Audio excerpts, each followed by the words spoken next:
이사야 30장에서 32장까지 말씀입니다. 30장과 31장은 유사합니다. 31장은 30장의 축소판이라고 볼 수가 있습니다. 그래서 이 두 장의 내용은 하나님만 의지하라 하는 그런 것입니다. 남유다가 하나님 대신 애굽을 의지하고 동맹을 체결할 때 하나님께서 선지자 이사야를 보내셔서 그들의 잘못을 준엄하게 꾸짖으십니다. 그들에게 여전히 회개하지 아니하면 심판이 있을 것이다. 그러나 회개하면 놀라운 복을 주실 것이다. 이런 말씀하시고, 그리고 그동안 남유다를 괴롭히던 아수르를 심판하실 것이라고 약속까지 해주십니다. 이 말씀을 우리가 읽으면서 하나님을 의지하지 않는 것이 죄악 중에 죄악이다 하는 것을 다시 한번 깨닫습니다. 하나님을 의지하지 않는 것, 하나님의 영이신 성령을 의지하지 않는 것, 하나님께 여쭙지 않고 자신의 지혜나 세상의 힘을 의지하는 것은 죄악 중에 죄악이라고 말씀하십니다. 이러한 죄에서 돌이켜야 합니다. 이러한 죄를 회개해야 합니다. 끝까지 이 죄를 회개하지 아니한다면 하나님의 심판을 받게 될 것입니다. 그러나 회개하는 자에게 하나님께서 복을 베풀어 주십니다. 어떤 복을 베풀어 주시는지 오늘 30장 19절부터 26절까지 말씀하고 있는데, 첫째, 통곡이 멈추고 부르짖는 기도가 응답되는 복입니다. 회개하는 자에게 기도 응답의 복이 있다 하는 것이죠. 두 번째로는 환난의 떡과 고생의 물을 마시는 가운데에서도 바른 길로 인도할 스승을 얻게 되는 복이다.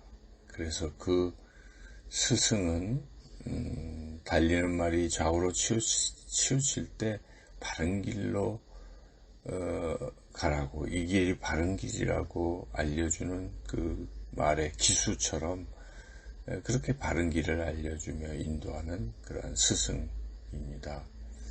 그리고 세 번째, 회개할 때 주시는 복은 실제로 우상을 버릴 수 있는 능력을 받게 되는 그런 복이다 하는 것이죠. 또한 네 번째로 생업이 잘 되는 복입니다. 농사가 잘 되고 목축이 잘 되는 그런 복이죠.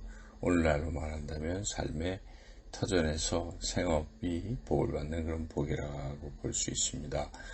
또한 다섯째로 하나님께서 달빛을 햇빛 같게 해주시고 햇빛을 7배가 된 7날의 빛과 같이 그렇게 남유다 백성의 상처를 싸매주시고 고쳐주시는 그러한 복을 주신다는 것이죠. 이렇게 회개하는 자에게는 놀라운 복을 주십니다. 회개만이 살 길입니다. 하나님을 의지하지 않던 그러한 죄를 회개하고 하나님만 의지하며 살아가야 하겠습니다. 하나님의 백성 남유다를 괴롭히던 아수르를 하나님께서 심판하실 것이다. 그렇게 말씀하십니다. 하나님께서는 하나님의 백성을 대적하고 괴롭히는 자들을 반드시 심판하신다는 것이죠. 그래서 우리가 원수 갚으려고 그렇게 할 필요가 없다는 것입니다. 하나님께 맡긴다면 하나님께서 그 모든 것을 해결해 주신다는 그런 말씀이죠. 31장도 동일하게 반복되고 있습니다. 하나님을 의지하고 살아가는 것이 진정한 복된 삶이다 하는 것을 계속해서 말씀하고 있습니다.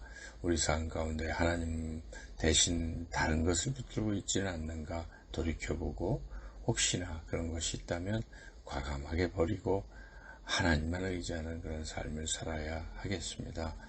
이제 마지막 32장 말씀입니다. 32장 말씀은 심판 중에도 하나님께서는 새로운 통치자를 통해서 미래의 구원과 회복을 약속해 주신다는 것이지요.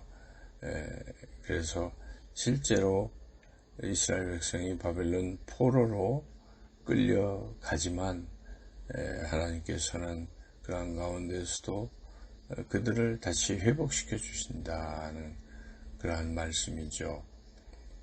우리가 비록 범죄하였지만 하나님께서 예수 그리스도를 우리에게 보내주셔서 우리를 구원의 길로 인도해 주십니다.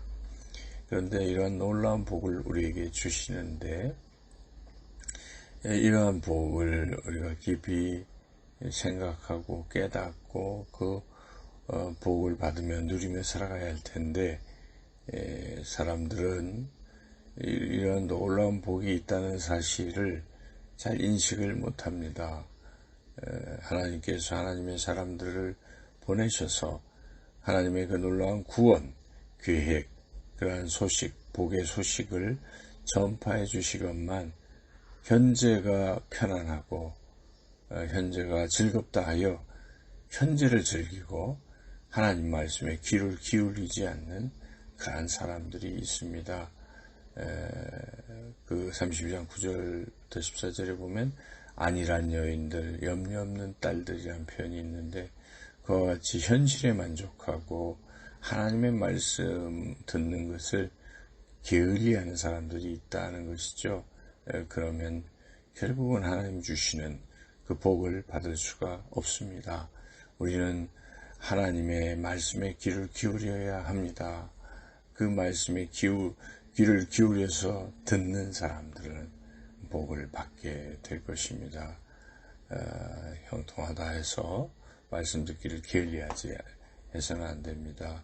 코로나라 하여 우리가 하나님 앞에 나아가는 일을 등한히 하고 말씀을 듣는 일을 게을리하면 우리에게 주신 놀라운 복을 우리가 누리며 살아갈 수가 없습니다.